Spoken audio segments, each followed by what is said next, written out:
In Deutschland, they were already prescribing another one called Ritalin. Now, I started to see red, and all the memories from the first day I joined the company as a salesman, it all started to come back. And I started seeing shadows at night. People dying from taking medication that was legalized because I had bribed the Swedish government to get the Sulasung for Prozac in Sweden. Now, can you imagine that? Sweden is reputedly one of the cleanest, most transparent countries in the world. They have the Nobel Prize of Medicine. And what I didn't think of at the time, the Americans, my friends were talking about them. Sorry, Jim. They love the prestige of the Nobel Prize. That is why it was important for them to get the registration of Prozac in Sweden. That was one of the major things that I did, because the company told me, your career may depend on it. Now, I can't go through all the items of corruption I've been involved in. It's too many. I'll have to spend a couple of weeks here. But you can read about it in my book that's selling over there. It's called Nebenwirkung Tod. It's in German, and the English version last week is now as an e-book for any of you who might be interested in that.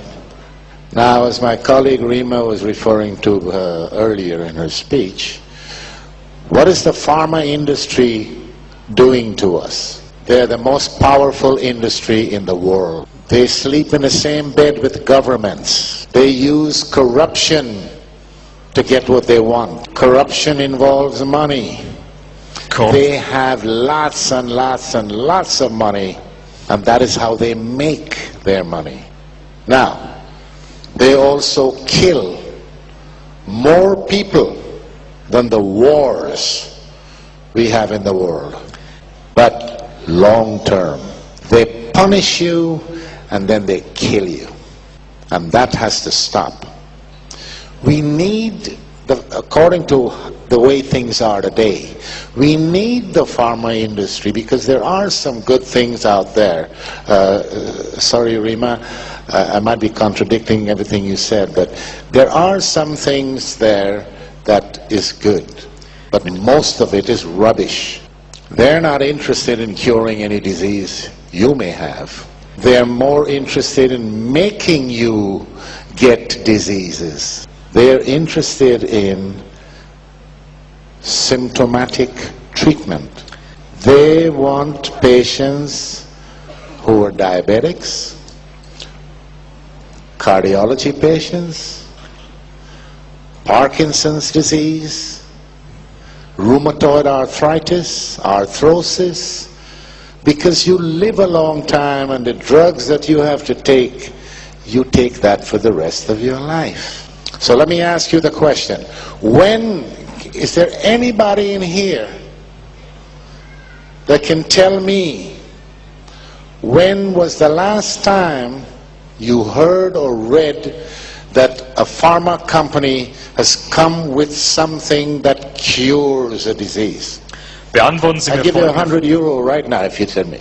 They don't cure anything, they make you sick. Now, this company that I talked about, the Eli Lilly and Company, remember that name. They have been doing this for years and years and years. 3 weeks ago, I received a mail. I get alerts on whatever is happening in the industry from various places. Eli Lilly and Company was fined Strafgeld by the Justice Department in Pennsylvania, in America. $1.4 million for one product that I have written about in this book 2 years ago. That product was used to treat It was a neuroleptic, a psychodrug that was approved to be used on schizophrenics. So this company wasn't satisfied with that. They went and sold the drug to old people's home because they say it wouldn't cost so much to be there in this home because you give them this pill and the old people will sleep. So the workers wouldn't have any problems at night. But what they didn't figure on was that this drug had the side effects, which, by the way, before it came out, they had hidden under the table. The side effects, a lot of people died of heart failure, kidney problems and whatever. And then there was some speculation going on because the patients that received this drug, it's called Zyprexa,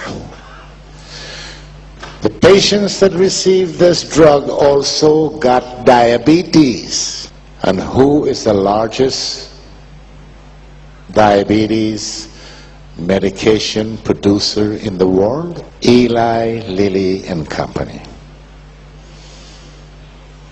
So, speculating. So they were taken to court and they were fined. It's the largest strafgeld in the history of the nation. Now there are a couple of other companies that were fined heavily for other drugs in the pharma industry. And these are huge companies. But it never came out. You know why? Because the press works also with the pharma industry just like the government does. And I was surprised because the Germans, they say, yeah, we write about all these things and whatnot, but they didn't write about this one. The pharma companies use the media to implant its dirty work on you. You never get to know the truth until it's too late. You have to raise your awareness to a higher level. Don't take for granted what your doctor is telling you, because the doctors these days, let's say during my working half of my life, they don't know much about medicine. And they don't care much about their patients. They think about how much they can get paid. And this is how the pharma industry reigns, stays in power. They buy the doctors. They pick them up when they're in medical school, 4th year, 5th year, pay their tuition, train them. Because the doctors don't get information from anywhere else except the pharma industry. And I know, because when I was a salesman, the pharma company used to tell me, never talk side effects. They taught us something called FAB, F-A-B, features, advantages, and benefits. Don't talk about side effects, that's taboo. I also know that they hide the dangerous side effects because I was in charge of a clinical study for Fluctine or Prozac. When the doctors came rushing into my office one day because we were running a small trial in one of the largest hospitals in Stockholm. The first week they started the trial, 2 of the patients tried to commit suicide. And this is a major side effect of these psychotropic drugs. They call them the SSRIs, selective serotonin reuptake inhibitor. That's a long fancy. It's called akathisia. The pharma industry, by law, is not obliged to give out information like that. Their friends in Washington made sure of that. Do you know that George Bush's father was on the board of directors of Eli Lilly and Company? One of the political advisors in the George Bush administration, a guy called Mitch Daniels, he was a vice president with Eli Lilly. Do you know that Rumsfeld, he was a vice president in the pharma industry. My boss, former boss, the guy who was 2 steps ahead of me. He was the vice president in London. He later became the CEO and chairman of the board of Eli Lilly and Company. He was made a membersman. It all started to come back, and I started seeing shadows at night. People dying from taking medication that was legalized because I had bribed. In Deutschland, they were already prescribing another one called Ritalin. Now, I started to see red, and all the memories from the first day I joined the company as a salesman. The Swedish government to get the Sulasung for Prozac in Sweden. Now, can you imagine that?